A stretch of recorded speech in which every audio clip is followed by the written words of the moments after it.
Based in Lincoln, Nebraska, BinMaster designs and manufactures measurement sensors that are used to measure grain bins, silo levels, and monitor tanks.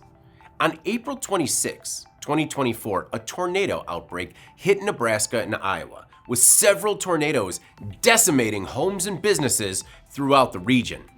According to the National Weather Service, these were the strongest tornadoes to hit the area in nearly 10 years, and in their path stood BinMaster's 115,000 square foot factory.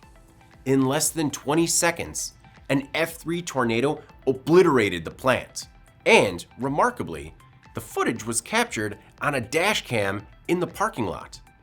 With their plant destroyed, the BinMaster team worked swiftly to rebuild.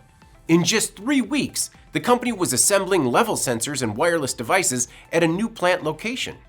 A few months later, around mid-July, BinMaster moved into its new offices at the University of Lincoln's Innovation Campus. The new plant is just a few miles from the prior location that was reduced to rubble. BinMaster set up new production lines, and the company's supply chain staff replenished inventory of some 30,000 parts in the new 40,000 square foot warehouse and manufacturing facility. Scott McLean, president of BinMaster and parent company Garner Industries, says the swift recovery is a testament to the unity and commitment of his entire team. McLean admits that the company couldn't have done it without the unwavering support of its vendor partners and the resilience of its IT infrastructure, which preserved BinMaster's history.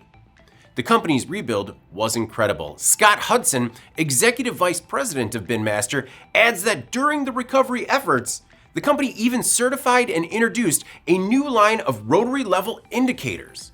On schedule, nonetheless. The final piece, BinMaster's new sign outside the plant, was installed earlier this month. I'm David Manti. This is Manufacturing Now.